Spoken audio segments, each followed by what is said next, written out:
Can you see my screen online? ये नजर आ रही है, मैंने शेयर की हुई है. Screen is visible online and also my voice now. Okay, good.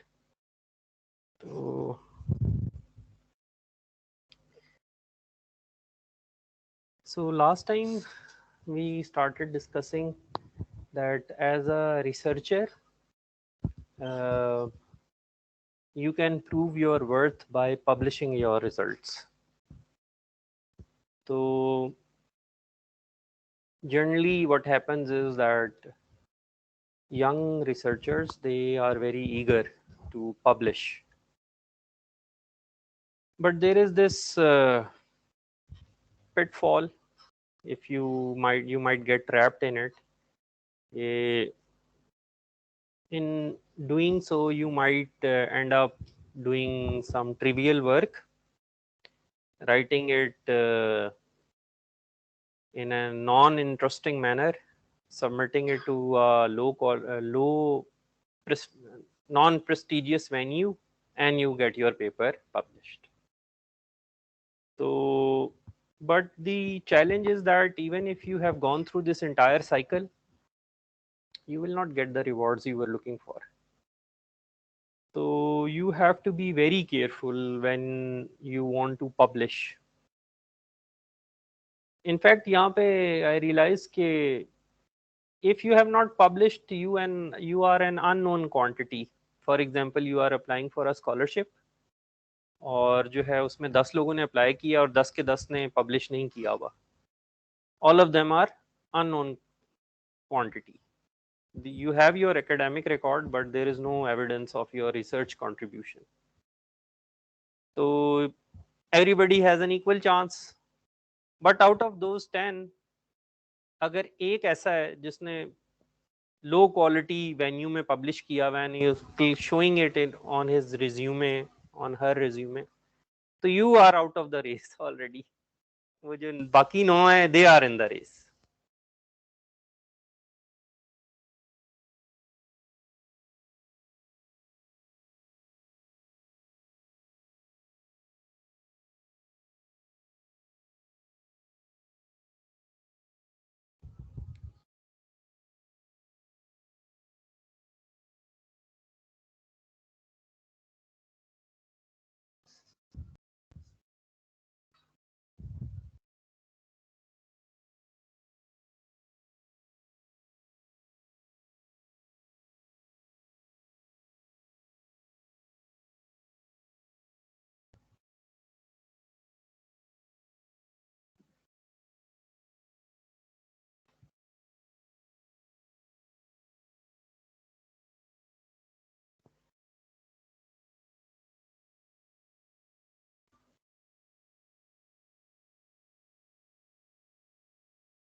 Okay, so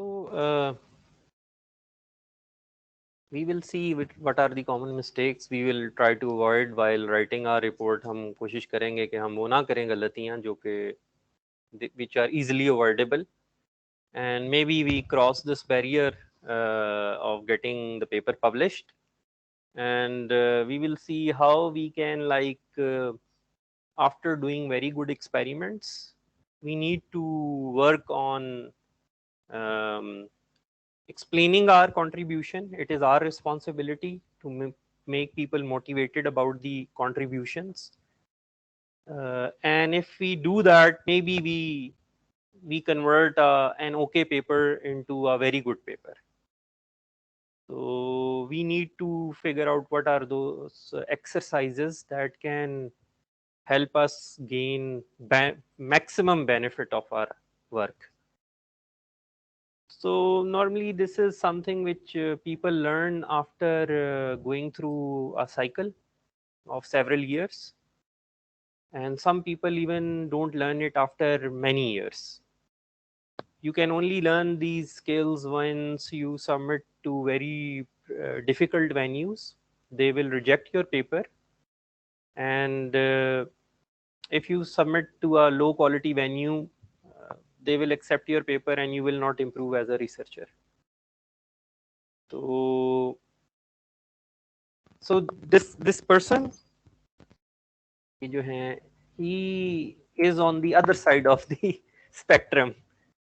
A person who has published a lot, not only published, but he is actually now on the organizing committee of these conferences, and so he has his own personal experience and he's giving us the secrets what goes on when you submit the paper. So this is a very interesting talk. ये इसी तरह है कि for example आप MIT में admission लेना चाहते हैं और जो MIT में आपकी एप्लीकेशंस को वैल्यूएट करता है वही बंदा आकर आपको बताना शुरू कर दे कि आप क्या करेंगे तो it is beneficial. So now imagine that the same person is sitting next to you in the lab. How valuable a resource that person is. कि जिसने ये फैसला करना है. So we will see what we can learn from his recommendations. So the aim is to get the highest reward, but more importantly, we want to avoid the left side of the graph. That okay, we might not become world famous just by publishing one paper. That is okay. But we also don't want to be labeled as someone who cannot do research and is a proven failure. तो ये जो हम exercise करेंगे ना, ये हमें left side of the axis से shift करेगी राइट साइड से, राइट साइड पे. तो this is what he is telling us कि व्हाट इज हिज एक्सपीरियंस. तो ये जो सारे नाम लिखे हुए हैं ना, these are very important venues if we are interested in machine learning and image processing. तो some are specific to images. ये जो पहले दो नाम है जिसमें CV लिखा हुआ आ रहा है, ये उसके बाद जो नाम लिखा हुआ आ रहा है it is specific to machine learning. और उसके बाद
ट्राई नाउ. अब मैं बिल्कुल हिल नहीं सकता. तो anyways, so this is what happens. People don't appreciate this, but once you see a profile of a researcher, when they are looking at it, they are just looking for these names. Everything else for them is garbage. तो जो आप लोगों ने exercise करनी है ना, which you should do while selecting your supervisor or while figuring out the quality of a research lab, look for these names. And if these names are missing, then to the outside world, whatever we do is meaningless.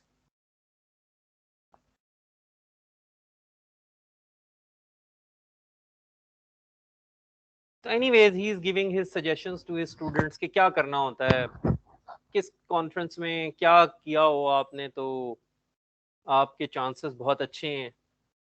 So this is again, this data is only available to someone who has gone through this cycle. जिसने नाम ही नहीं सुना इनका, he or she cannot guide you to become the top researcher in the domain.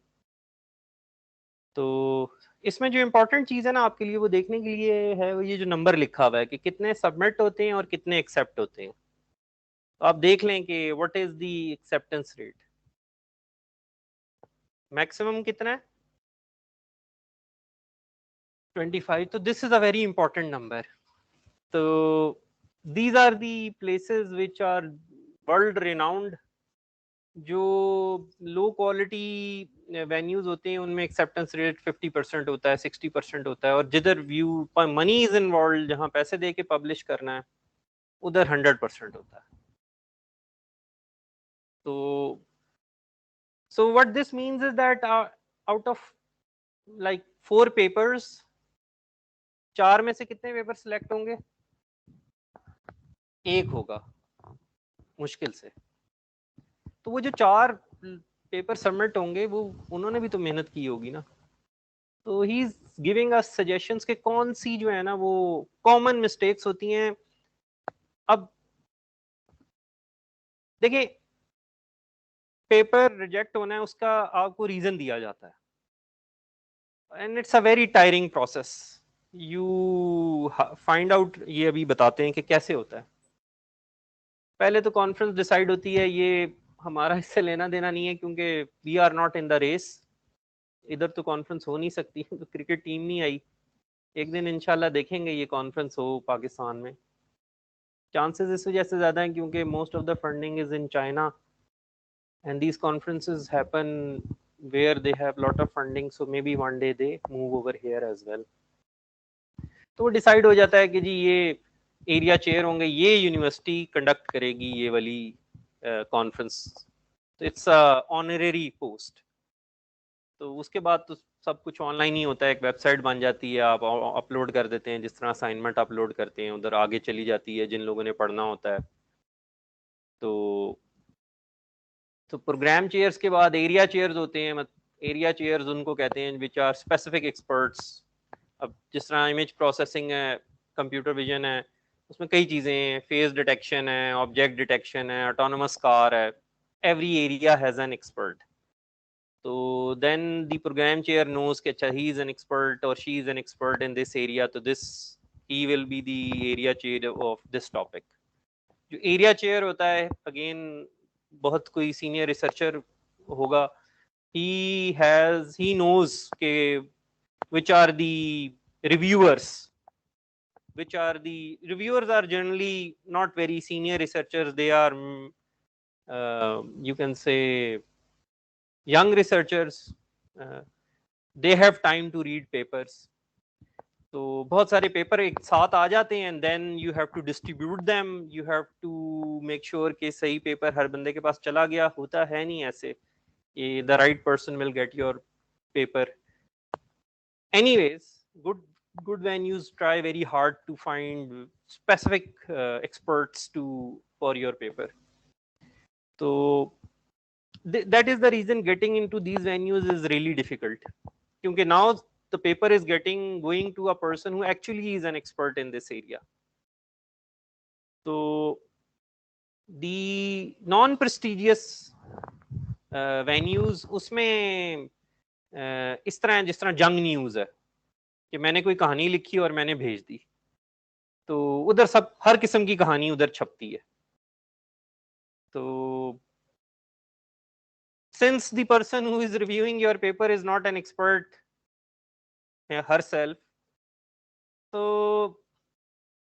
At best आपको वो यही कह सकता है कि हाँ मुझे ठीक लगता है, एक्सेप्ट कर लेते हैं, लेकिन उसका कोई रिवॉर्ड नहीं है. nobody who has a standing in the field accepted your paper. तो एनीवेज ये सारा बताने का मकसद ये है कि वो ये कह रहे हैं कि 100 मतलब एक कॉन्फ्रेंस है उसमें 1000 पेपर सबमिट हो गए, 25 एरिया चेयर्स हैं, हर लैब के पास आ गए, हर एरिया चेयर के पास आई डोंट नो 100 पेपर आ गया. 50 पेपर आ गए, 20 पेपर आ गए, फिर हर पेपर के लिए मल्टीपल रिव्यूअर्स उसने तलाश करने होते हैं, नॉर्मली 3 to 5 इंडिपेंडेंटली। तो इतने ज्यादा एक्सपर्ट्स तो ढूंढना मुश्किल होता है, क्योंकि ये वॉलंटरी जॉब होता है। तो अब एक बंदे के पास आ जाते हैं 3 पेपर रिव्यू करने के लिए एंड डेडलाइन इज स्ट्रिक्ट, तो उसका तो काम बहुत बढ़ गया ना। तो अब जो रिव्यूअर होता है ना, सबसे पहले जो वो तलाश कर रहा होता है ना कि ये मैं कोई obvious weakness of this paper मुझे मिल जाए ना, तो मैं स्ट्रेट अवे जो है ना इसको रिजेक्ट कर दूं, ताकि मेरा काम कम हो जाए। तो अभी ये बताएंगे कि कौन सी 5 वो गलतियां जो हम करते हैं जिसपे जो है ना रिव्यूअर के लिए आप काम आसान कर देते हैं कि अच्छा ये तो इसने तो ये काम नहीं किया, चलो ये तो मैं लिखता हूँ ना फौरन से। एक 20 पेपर पढ़ने थे और prestige, my reputation is at stake, पढ़ने भी 20 हैं, कोई बात ऐसी करनी नहीं है जिसपे कोई ऑब्जेक्शन हो सके। तो टाइम भी नहीं है क्योंकि वॉलंटरी जॉब है मेरी, असल जॉब तो कुछ और है। I teach, I write, I do my own research, I have other, I have to mark exams, एक डेडलाइन वो भी है। तो इस प्रेशर सिचुएशन में ना the reviewer is looking for these obvious mistakes. तो we what we want is that we shouldn't at least be making those mistakes. उसके बाद अगर पेपर रिजेक्ट होता है तो obviously the expert in the area is will be suggesting us something. Maybe I missed out an important experiment. I will do it next time and submit. So I am feeling bad right now, but in next 6 months I have been advised by an expert for free what to do, what more I need. But if I don't force that guy to think about how I can actually improve my paper and give him an option of an obvious mistake, so I will lose out on that opportunity. तो ये देखें ना, ये इन्होंने बता दिया है कि क्या होता है। प्रोग्राम चेयर से एरिया चेयर, और area chair assigns each paper two 3 or 5 reviewers. और तो वो जो है ना 5 रिव्यूअर्स के पास अगर पेपर चला गया है तो good good conferences they go with the majority. Sometimes you need to satisfy all of them. If a reviewer, even one of them has objected and the objection is valid, जो कि बाकी reviewers को नहीं उनका ध्यान गया, तो they will agree with this person. तो the only sure short thing is कि you get the 3 reviewers, all the reviewers on your side. And now conferences have started doing something else. वो जो है ना कॉन्फिडेंस भी मांग लेते हैं कि उन्होंने लेवल्स बना दिए हैं। एक्सेप्ट, रिजेक्ट तो 2 एक्सट्रीम्स है ना, border line, weak accept, strong accept, weak reject. तो उसमें अगर all of them are border line, so the program chair और एरिया चेयर विल थिंक के ठीक है, okay work, but it is not up to the standard of our conference, so we will reject it. So sometimes this can also happen. So if reviewers object, then there is a tradition that they give you a chance to write a rebuttal.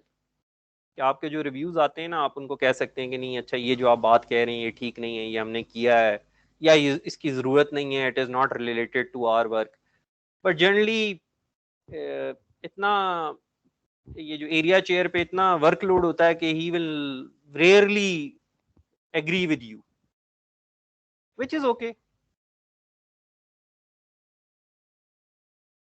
तो ये वो कह रहे हैं कि when you submit your paper the first time ना, तो it is the paper is very close to your heart, और आप जो है ना पिछले 1 साल से लगे हुए हैं, और आपने जो है ना कोई 5,000 लाइनों का कोड लिख दिया है, और जो है ना खूबसूरत डायग्राम्स बनाई हैं आपने, और बार बार रिवाइज किया है पेपर को, और तो आप ये समझते हैं कि आपका पेपर कहीं चला गया है और वहाँ पे ना एक दरवेश बैठा हुआ है और वो जो है ना आपका पेपर लेके पहाड़ पे चढ़ गया और अब उसके पास टाइम है और दुनिया में उसके पास आपके पेपर के अलावा कोई और काम ही नहीं, काम धंधा ही नहीं है उसको।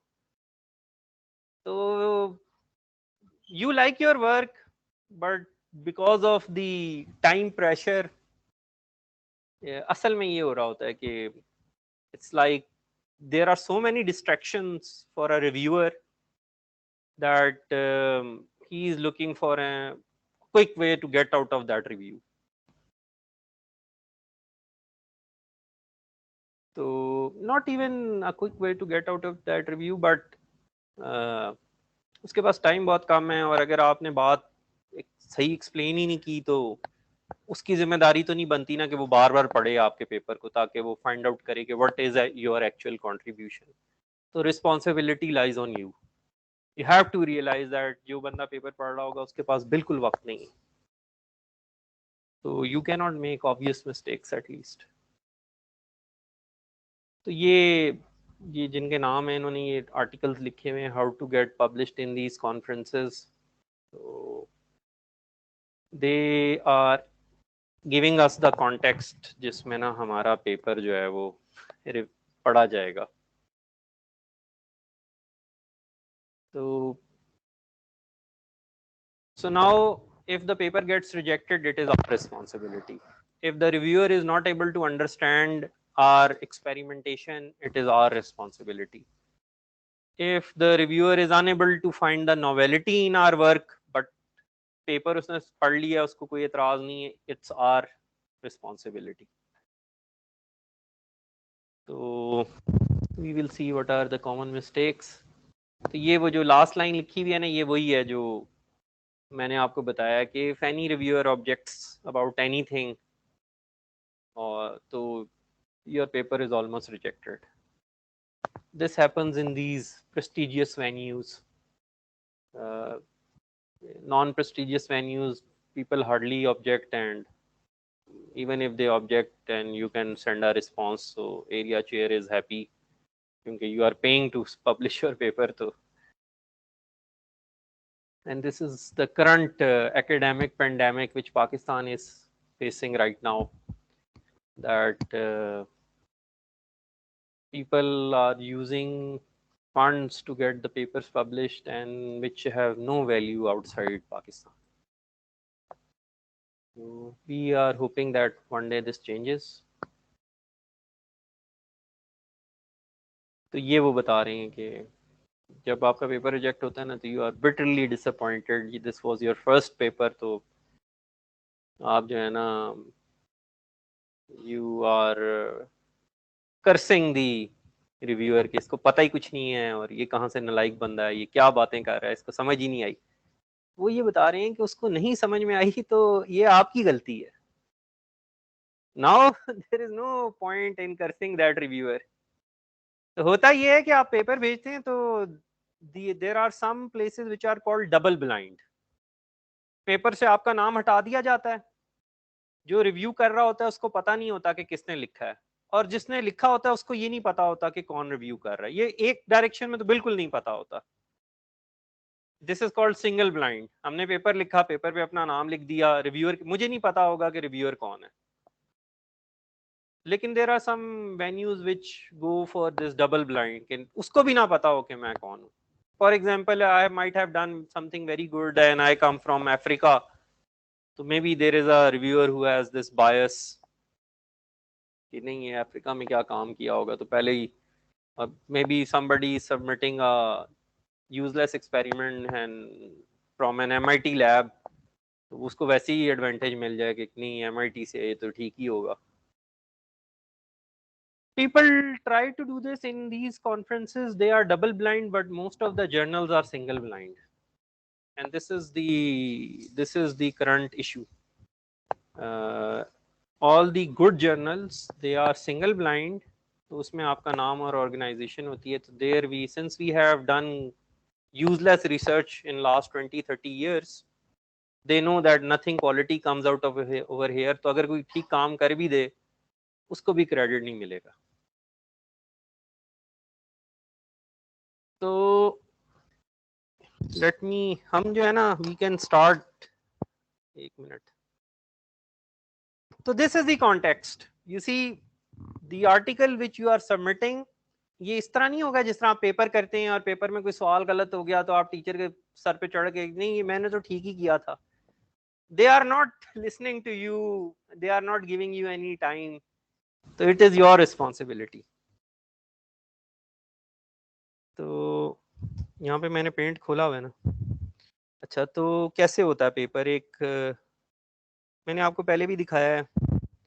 तो इसमें क्या करें, इसको ड्राइंग में कर लेते हैं। अम्म,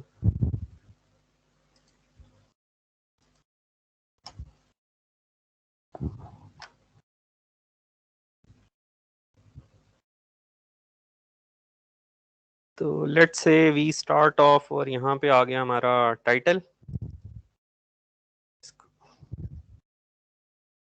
We will see what is the importance of a good title. उसके बाद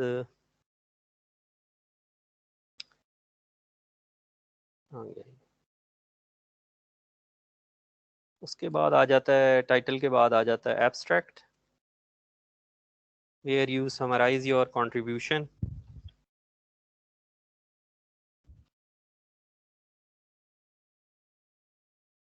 This is a journal, क्या कहते हैं,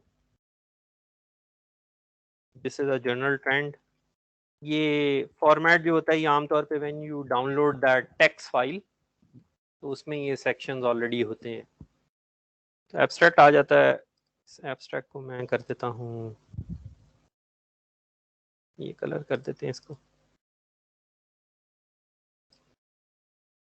अच्छा, उसके बाद जो है ना, then we have this introduction.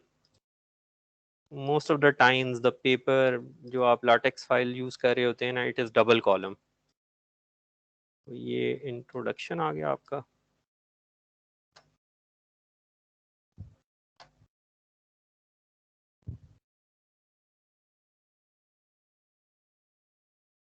तो यहाँ पे इंट्रोडक्शन लिख देते हैं। तो वी विल सी के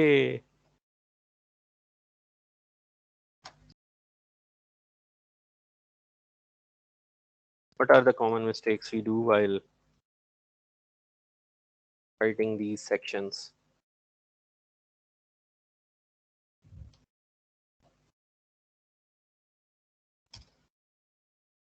अच्छा, उसके बाद you have to go to, there is this next section जो कि होता है related work, और you will see के the suggestions जो कि ये दे रहे हैं, they mainly they fall in the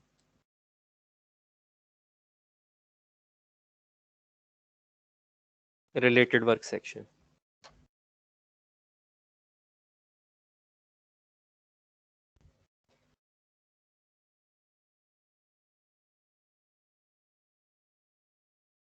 और उसके बाद जो है आ जाता है आपका normally your contribution.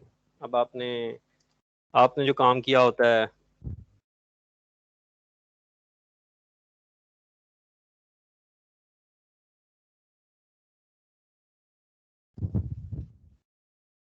this is where you explain your method, our methodology, और उसके बाद comes the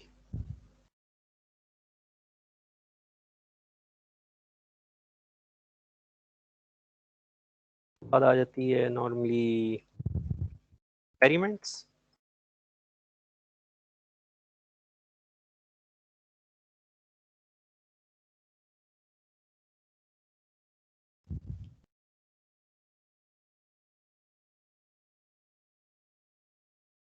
इसको कर देते हैं,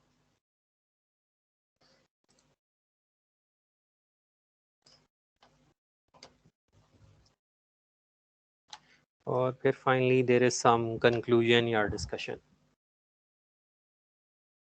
So this is the journal format which we have in this computer science world. अब biology में या कहीं और maybe they are slightly different.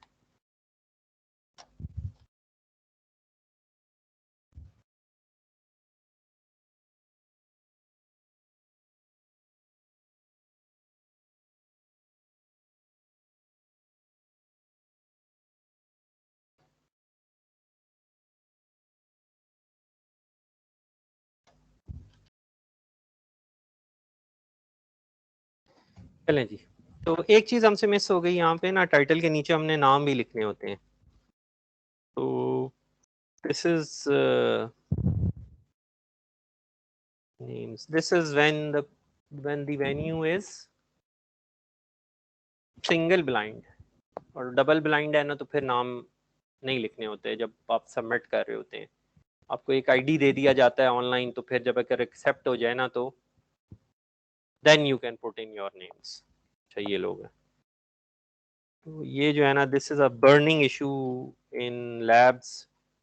तो we will gate to that psychological issue जो कि इमोशनल इशू है कि who is the first author and who is not the author, और मेरा काम है तो बाकी लोग कहाँ से आ गए। तो this is a very burning question. So he is giving us advice on how to not worry about, पहले ये हो गया हमारा। It depends के इनमें से हर section जो है ना, how much pages it takes. Normally conferences have limitation कि you are given 8 pages or 10 pages and they are double column, so you have to fit everything in. Major length will be taken by this experimental section because this is where the actual work is being shown कि भाई ये हुआ। इससे पहले तो you can quickly within a page or so, हर एक के लिए ना you can write 3-4 paragraphs. So this is what आप लोगों ने नोटिस करना है कि when you are reading जो कि आपको टॉपिक्स दिए गए हैं, तो you can see the average length of that section. ये अब हमने कर लिया। this is the journal trend. तो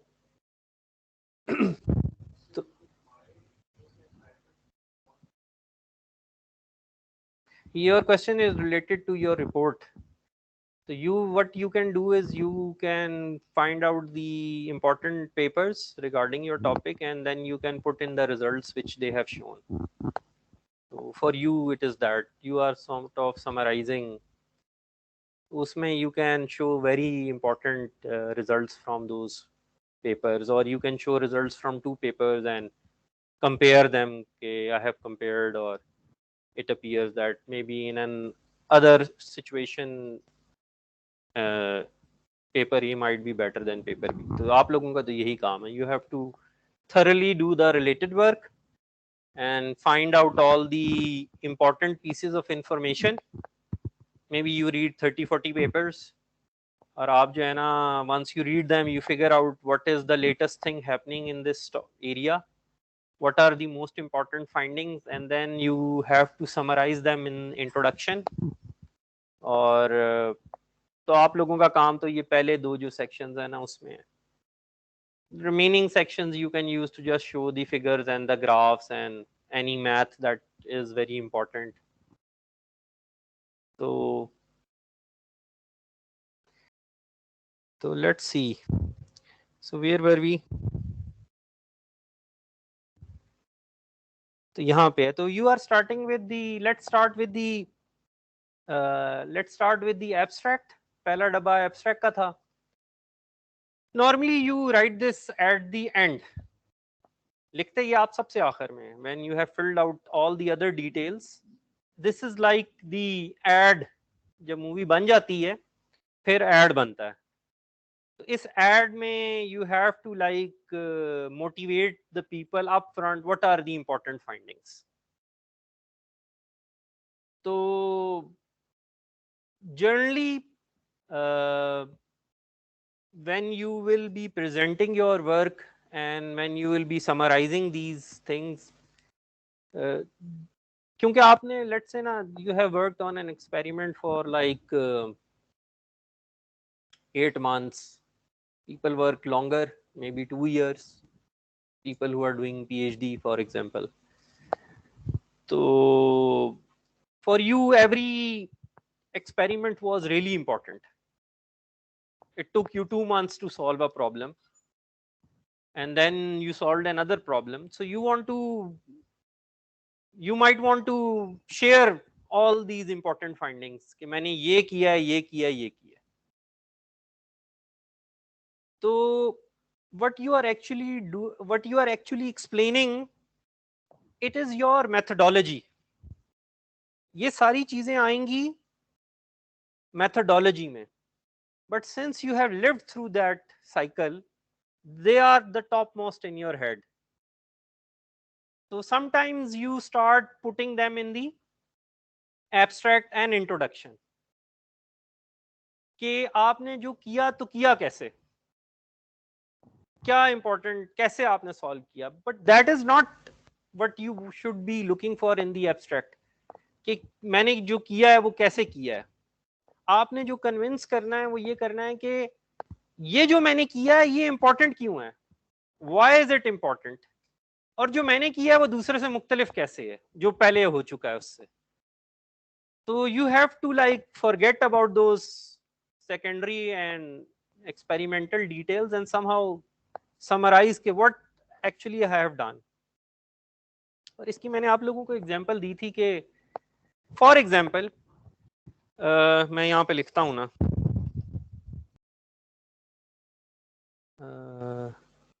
यहीं लिख दूँ, नहीं इसमें हम नया बना लेते हैं टेक्स्ट डॉक्यूमेंट. तो लेट्स से you were working on filters और आपने जो है ना वो you have made a filter for low pass filtering. Okay, तो अब आप पेपर लिखना चाहते हैं, तो अब हम इंट्रोडक्शन लिख रहे हैं उसका. तो what should be, how should I start this? Let's say the filter was about low pass filtering of audio signals, let's say. तो क्या लिखूं मैं पहली लाइन? लिख लें सारे अपने पास, लिख लें line, don't tell me, but अपने पास लिख लें जो आप लाइन लिखना चाहते हैं. You have designed a filter for processing of audio signals.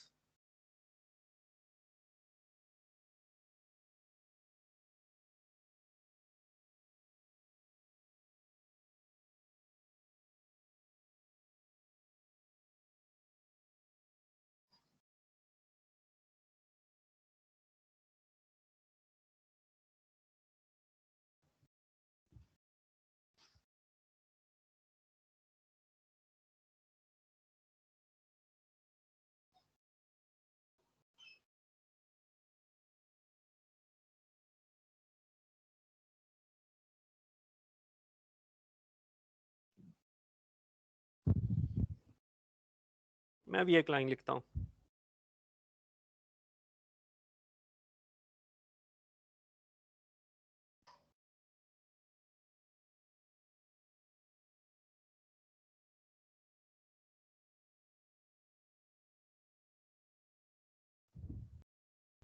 या इसको लिखते हैं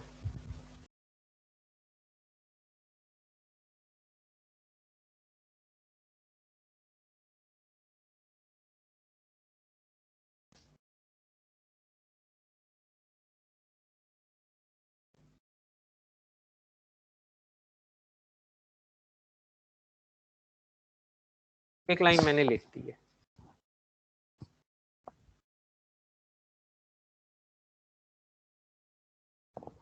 ठीक है, तो I can refer signal processing book over here जो भी मैंने पढ़ी थी.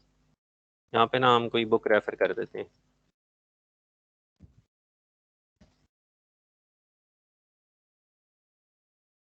इसकी मुझे कोई लेबल होगा वो मैं यहाँ लिख देता हूँ बुक का ना. तो this is my first line, और अब मैं ये कर सकता हूँ बाकी लाइनों में कि जो भी इंपॉर्टेंट फिल्टर डिजाइन हुए ना I can start mentioning them. Like Butterworth और चेबीशेव और जो है ना जो भी फिल्टर्स आपने पढ़े हैं, यू स्टार्ट राइटिंग के this filter does this, another filter does this, and another filter does this. तो या आप लिख सकते हैं कि प्रीवियसली फिल्टर्स वर डिजाइंड यूजिंग सिग्नल प्रोसेसिंग, और मैंने जो फिल्टर डिजाइन किया है वो यूजिंग एआई किया है, for example. This is how you can start your document. तो generally young researchers tend to start their document like this. तो इसके मुकाबले में जो मैंने आप लोगों को रिसर्च पेपर्स में स्टार्ट बताया था वो आप देखें क्या है.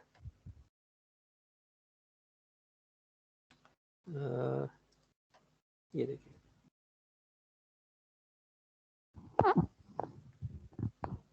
ट्रेडिशनली आप जब अपना FIP आपने रिपोर्ट लिखी थी ना, तो जो रिजल्ट्स का सेक्शन था वो कौन सा चैप्टर बनता था आपका?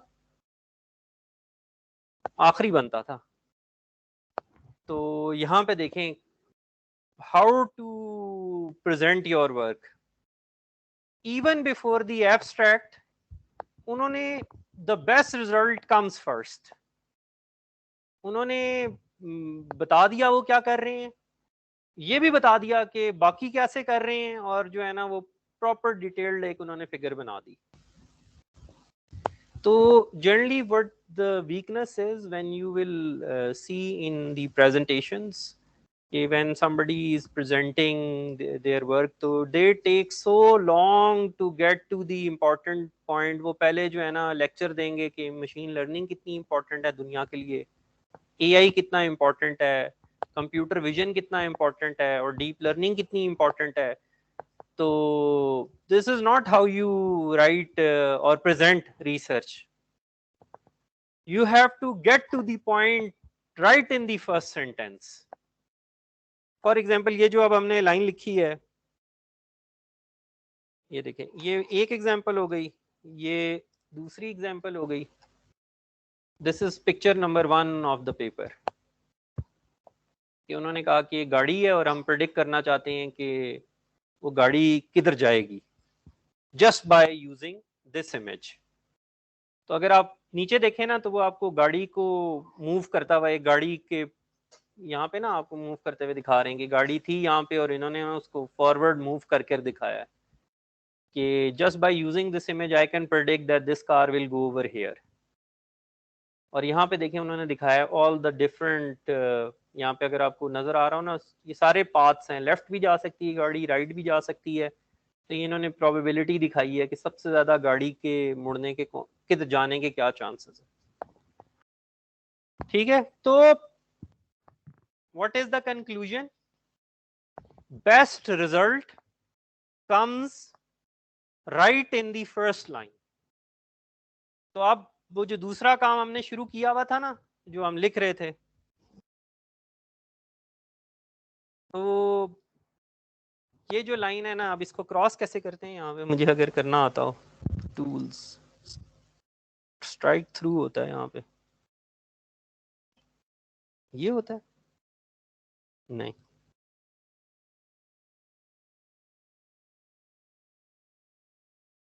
अच्छा, एनीवेज ये तरीका गलत है लिखने का. तो आपने स्टार्ट कैसे करना है अब? तो जो आपका बेस्ट रिजल्ट, फॉर एग्जांपल आप कहते हैं इमेजिन दिस सिचुएशन, वो प्रॉब्लम जो जो सिग्नल जो सिचुएशन है जिसमें आपका सबसे बेस्ट रिजल्ट है, तो आप कहते हैं इमेजिन दिस सिग्नल, और then you refer to any diagram. Normally in computer graphics, AI and machine learning, you have to make a very important introductory diagram. तो आप बताते हैं कि ये देखें जी, ये हमने किया है. You don't beat about the bush and you don't say कि अच्छा machine learning कितनी important है. Nobody has time to read those sentences. And this is also the suggestion when you are presenting your first slide. Should be your best result. पहले आप trailer दिखाएं कि ये हमने कर दिया, उसके बाद फिर वो methodology और वो सारी बातें बात की. तो generally what happens when we are presenting is that वो स्लाइड तो आती नहीं है और टाइम खत्म हो जाता है. व्हेन योर बेस्ट रिजल्ट में आप you are always rushed. because you want to give a lecture to somebody who's already experienced. So this is one mistake. So you have to like start, और abstract और introduction दोनों में ये है. For example, अगर मैंने abstract लिखना है तो लेट्स से ये जो फिल्टर हमने डिजाइन किया है, इससे जो पहले वाला फिल्टर है वो let's say it takes more processing to low pass filter. तो मैं लिखूंगा state of the art filters are inefficient in audio processing.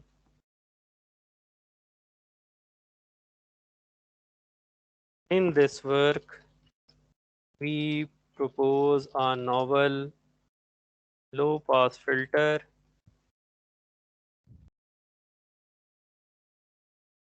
for efficient. We propose a novel and an efficient low pass filter. Our experiments on well-known data sets show that we outperform state of the art by 20%. ये होगा. We do not have any time left to explain signal processing, audio processing. We can already give a reference to which filter we are talking about. अगर कोई बहुत famous filter है, Chebyshev filter, let's say it was proposed last year in a conference, a couple of years, so we can mention that this filter is inefficient. So this is how you have to like go for abstract highlights.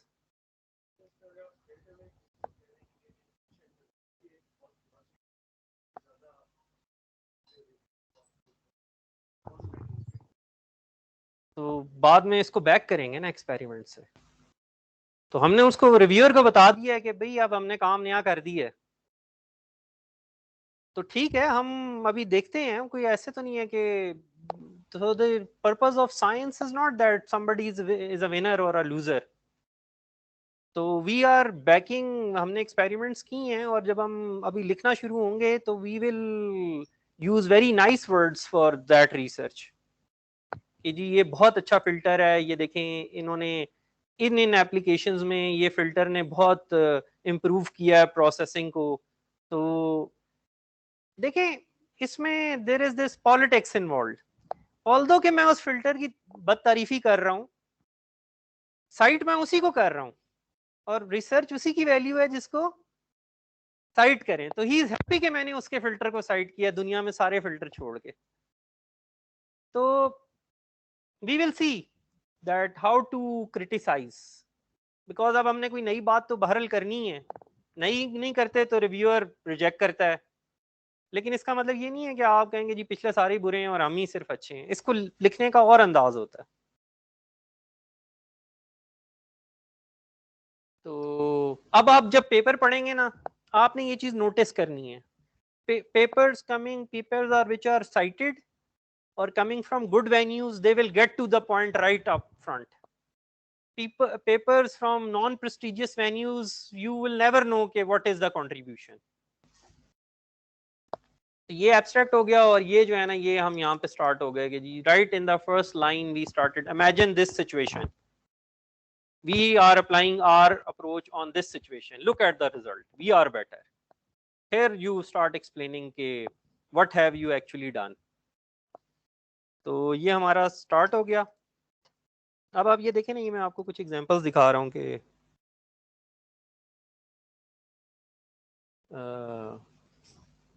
For example this is again a paper जिसमें उन्होंने कोई object detection की हुई है, तो वो object detection भी कर रहे हैं, they are also making some 3D geometry. एक तस्वीर में से ना दे आर लेबलिंग कि अच्छा ये वाले सारे पिक्सेल्स लेफ्ट वॉल हैं, ये राइट वॉल हैं, तो उन्होंने लेबल करके दिखाया और फिर फाइनली यहाँ पे दिखाया कि ये जो छोटा सा ऑब्जेक्ट बेड के पीछे छुपा हुआ है ना, हमने ये भी डिटेक्ट कर लिया। ये जो छोटी सी टेबल पड़ी है ना बेड के पीछे, ये भी इन्होंने दिखाया। तो ये फिर वो मेंशन करेंगे कि most of the object detectors detect only objects which are in the foreground, और हमने वो छोटी सी टेबल भी डिटेक्ट कर ली है। तो इनिशियली आपने कन्विंस कर दिया रिव्यूअर को कि you have something novel, now the reviewer is interested कि अच्छा आप कुछ पढ़ने को सीखने को भी मिलेगा ना। तो सो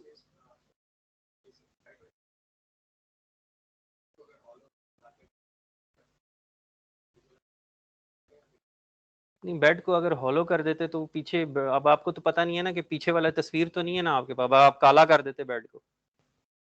कोई कोई ये वो वीडियो गेम तो नहीं है ना कि आपने बेड हटा कर पीछे वाला सीन दिखा दिया। ये तो इसी इमेज में जो चीजें हैं वो बतानी है ना आपने। तो this is how people invest time in making these introductory figures.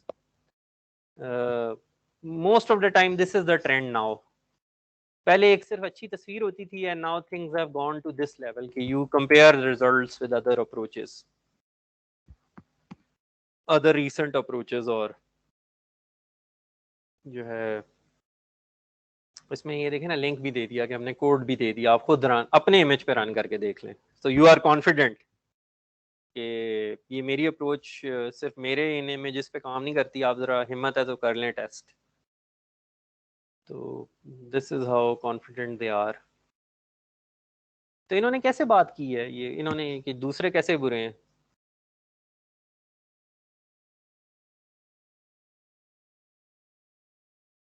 बस इन्होंने अपना नंबर बता दिया कि हमारा 2 मीटर और 3 डिग्री का एरर है, बाकियों का 12 ज्यादा ही होगा।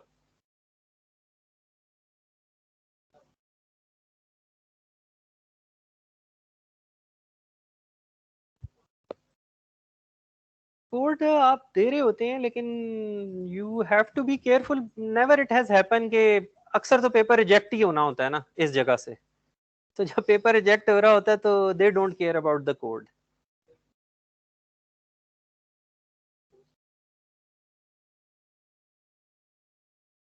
लो क्वालिटी वेन्यूज में जब आप भेजेंगे तो इसका रिस्क रहेगा, इन वेन्यूज में तो एक्सेप्ट ही नहीं होना होता, तो मसला ही नहीं है। जो रिव्यूअर है इसमें you have to be careful sometimes that you just give the link और आप कोड का इनिशियल पार्ट दे देते हैं, सारा नहीं देते, या आप लिख देते हैं कि code will be available on this link once the paper gets accepted. ठीक है, तो ये वो सिर्फ वही लिखते हैं जिनको पता होता है कि उनका एक्सेप्ट होना है।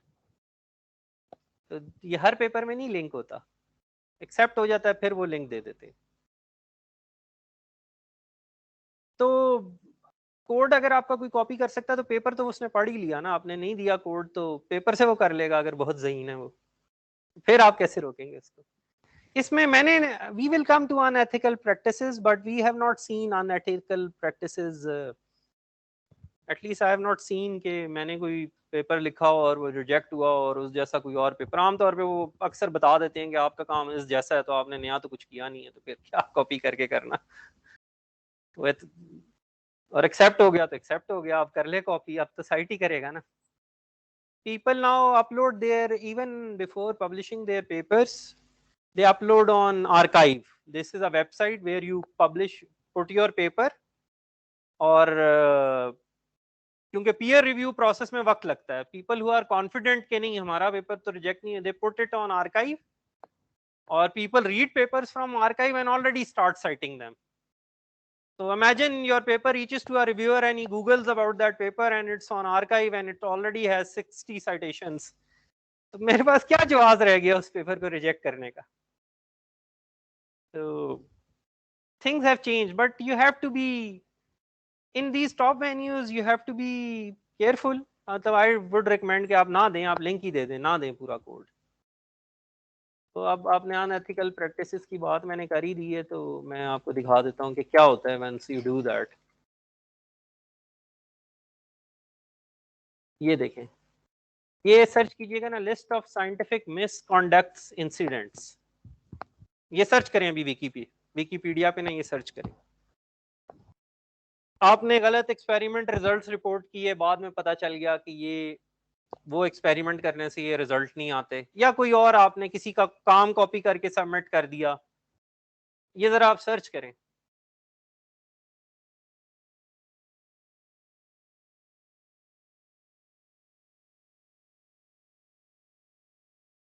तो इस पेज में जब आप स्क्रॉल करेंगे ना नीचे, अगर मैंने किया हो, तो you will find the list name, लोगों के नाम के, इस फील्ड में इस बंदे ने इस कॉन्फ्रेंस में ये 2 नंबरी की है।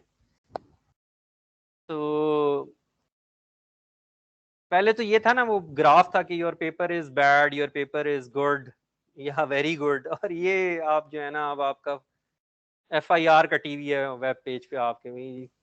ये हो सकता है 10 काम आपने ठीक भी किए हो जिंदगी में, लेकिन जैसे ही इधर आएगा तो unethical practices, you are banned actually from research, nobody will hire you, nobody will value you। तो मिल गया ये पेज, इसमें सर्च करें, पाकिस्तान है।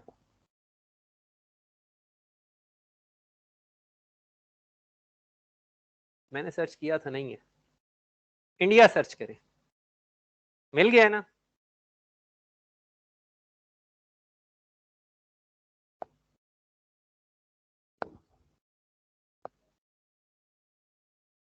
तो एक बहरहाल अच्छी बात यह है कि हम नहीं है इस लिस्ट में, इसमें तो कम से कम नहीं होना चाहिए ना, और किसी लिस्ट में हो, नाम ना पैदा किया तो कोई बात नहीं, तो बदनाम तो नहीं हुए ना। मुझे बड़ी खुशी हुई थी, मैंने सर्च किया तो बड़ा मुझे सुकून मिला कि चलो। तो there have been incidents where your papers get rejected, जो आपने कभी पब्लिश कर लिए थे उनको क्या कहते हैं, ब्लैक लिस्ट किया जाता है, बताया जाता है कि इस बंदे से आइंदा कोई रिसर्च वर्ल्ड में कोई एक्सेप्ट ना करे paper. Once your reputation is destroyed, then अब आप रिसर्च नहीं कर सकते, क्योंकि रिव्यूअर अगर आपका पेपर पढ़ता है, वो देखता है अच्छा इस नाम आ गया, अच्छा इसने तो वो किया था, तो बस खत्म हो गया। Reviewers will say we don't review this paper, we are not comfortable reviewing this paper। आपके पेपर के लिए रिव्यूअर ही नहीं मिलेगा।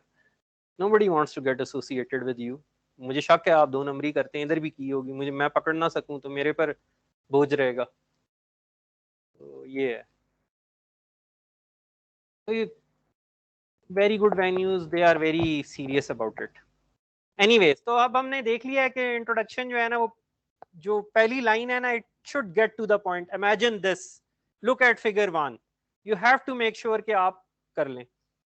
और क्या चीजें, अच्छा ये पेपर ऑर्गेनाइजेशन, अच्छा ये आप देखें ना, आपको गाइड कर रहा है कि इस तरह आप अपने गेस्ट को ट्रीट करते हैं ना, यू फोर सी के उसकी क्या उसको मुश्किलात हो सकती हैं, आप पहले से तैयारी करते हैं, खाना क्या पसंद है, रहेगा क्या। तो this is how you treat your paper. ऐसे नहीं है कि मैंने लिख दिया, बड़ा उसका ज़हन है ना, खुद समझ ले। नेवर नेवर दिस, ये शुरू में सारे यही करते हैं, बट ये लोग अपने स्टूडेंट्स को ट्रेन कर रहे हैं कि don't start with this mindset. जब आपका जहन बदलेगा तो फिर आपके लिखने का तरीका भी बदलेगा। फिर उसके बाद लोगों ने जो है वो वही है, जो हमने स्ट्रक्चर बनाया है, लोगों आमतौर पे this structure has evolved and people have evolved this structure over the years. जो अब हो गया है, जो हम अब हमारे लिए, हमें पता है कि first, in abstract and introduction, we need to motivate why the problem we are solving is important, and then we will explain कि how we solved it, और फिर बाकियों ने कैसे किया है और हम कैसे बेहतर हैं बाकियों से। तो ये पेपर की ऑर्गेनाइजेशन हमने देख ली है, तो इंट्रोडक्शन की बात आ गई।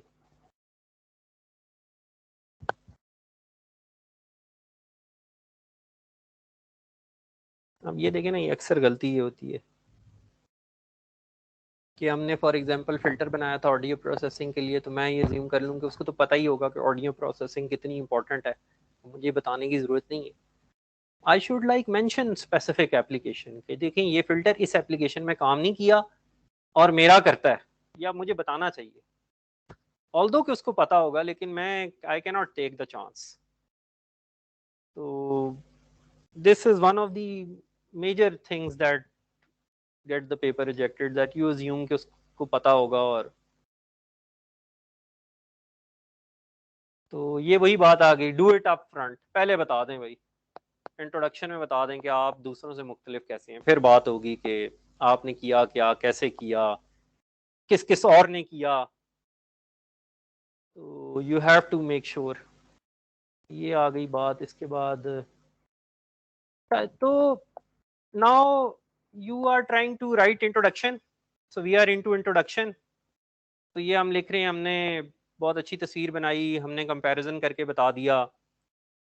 Generally sometimes your papers are not as मतलब तस्वीरों से बहुत आपने थ्योरेटिकल पेपर है फॉर एग्जांपल, तो लेट्स से रिलेटिविटी थ्योरी पे पेपर है, तो अब आपको ये लगेगा कि मेरे पेपर में तो मैथ है। तो generally what we do is that we are reluctant कि हम जो है ना सादा बात करें। तो generally this is the impression that we want to use all the difficult words while we are presenting. This is the tendency. You will see that senior researchers, they talk in simple language, and a junior researcher जो present कर रहा होगा वो सारे मुश्किल लफ्ज ना पहले सांस में ही ले लेगा, just to show कि मुझे भी आता है। तो ये again this is natural, you are intimidated, you are under pressure कि हाँ मैं मेरे ये सीनियर लोग हैं तो इनको मैं कैसे कन्विंस करूंगा। बहरहाल these people are giving insights कि the person who is reading the paper is an expert in the area, but he also wants you to actually explain him on a slightly lower level कि आपने कैसे achieve किया। तो maybe you can apply your filter to a signal, और आप दिखा दें कि देखें ये मैंने अपना फिल्टर अप्लाई किया था इस सिग्नल पे, और देखें और ये जो है ना ये आउटपुट है। तो you can create a very simple situation and explain your work, at least in the introduction. You can explain at a higher level using a toy example. So this is where you differentiate yourself from. तो अगर आप देखेंगे कि अच्छा एक बंदा है, उसने टॉय एग्जांपल से एक्सप्लेन करने की कोशिश की अपनी कंट्रीब्यूशन, तो उसने he has gone one step ahead, उसने कोशिश की है कि अगले को समझ में आ जाए। तो you have to make this effort कि जो आपकी इंट्रोडक्शन है उसमें आप आसान करके बात बता दें आपने जो नई की है, लेकिन आसान भी करें बात को। Don't try to use too many technical words, just start with a simple example, explain, compare. तो डोंट गेट वरीड कि अब पेपर शुरू हो गया और असल बात ही नहीं की अभी तक, तो डीप नेटवर्क का नाम ही नहीं आया जो इतना मुश्किल से मैंने ट्रेन किया है, या जो मेरी मैथ की थ्योरी है वो तो आई ही नहीं अभी तक। तो कीप इट सिंपल, आप जो है ना वो शुरू में कोई टॉय एग्जांपल बनाएं और एक्सप्लेन करें। One suggestion which I received was that ultimately you see what will happen is that you want your paper to get accepted and you want people to benefit from your work, and you would want people to learn from your work. तो ये आपने देखा होगा कि एक ही subject पे दो books होती हैं, एक समझ में आती है और एक से फायदा नहीं होता। तो पढ़ते आप वो हैं जो आपकी समझ में आ रही होती है, मतलब आप रेफर उसको करते हैं। तो अगर आप बात सादा करके बयान कर दें और लोगों की समझ में आ जाए तो रेफर वो आपको करेंगे, रेफर आपके पेपर को करेंगे। हो सकता है एक और पेपर है from a leading researcher in the community on a similar topic, तो आपके पास चॉइस है, आपके पेपर को साइड किया जाए या उसको साइड किया जाए। लेकिन क्योंकि उसको पेपर आपका पढ़ के समझ में आई है बात, तो मोस्ट लाइकली उसको आपका पेपर याद रहेगा, तो वो आपका पेपर साइड करेगा। and then these figures they get used in future when you, for example, the theory matures and you write a book लिखी जाती है, जैसा सिग्नल प्रोसेसिंग की बुक लिख दी, तो उसमें कुछ पिक्चर्स यूज करनी होती हैं, तो फिर ये पिक्चर्स यूज होती हैं which are easier to explain. So these pictures become really famous. These toy examples, they are the ones that will become famous one day. People will use in presentations, people will use them in lectures, survey papers, books. तो इसकी बड़ी अहमियत है. Don't get worried कि मैं बड़ी सादा करके बात कर रहा हूँ तो मेरी बात की अहमियत नहीं होगी. तो this is how you do it. Again कोई सिंपल सा इमेज ले लिया, उस पर कुछ फिल्टरिंग करके दिखा दी. कैप्शन डिटेल, अब हमने ये देख लिया कि जब आप फिगर लिखते हैं तो captions are not optional. You have to explain everything in the caption. उधर भी लिख रहे हैं, टेक्स्ट में भी लिख रहे हैं और उधर भी लिख रहे हैं, दोनों जगह.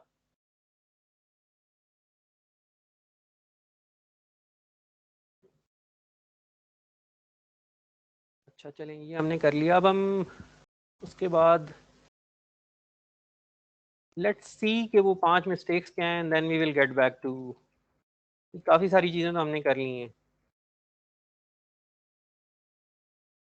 तो ये हमें पता चल गया है कि वो जो फाइल ऑफ पेपर्स है उसके साथ क्या होने वाला है. तो 100 में से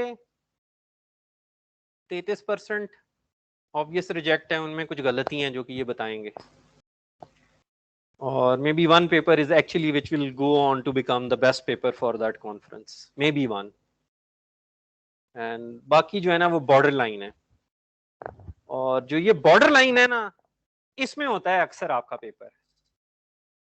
तो यहाँ पे if you are like really smart, अब देखिए एक नया काम हुआ, आपने थोड़ी सी कंट्रीब्यूशन की, आपने भी की, किसी और ने भी की, दोनों ने कॉन्फ्रेंस में पेपर भेजा, दोनों पेपर बॉर्डर लाइन रिव्यूअर्स ने रिस्पॉन्ड किया.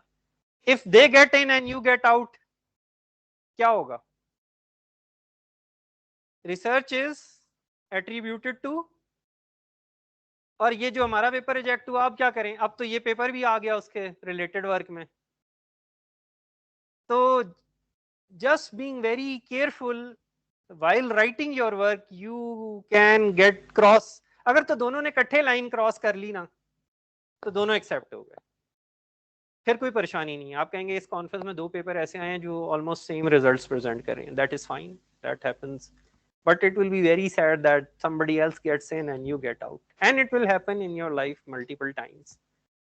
So just by taking care of these small things, you can get in along with others. ठीक है, तो let's take a 10-minute break. जी क्या क्वेश्चन है? खत्म तो नहीं हो रहा, खत्म 9 बजे होगा.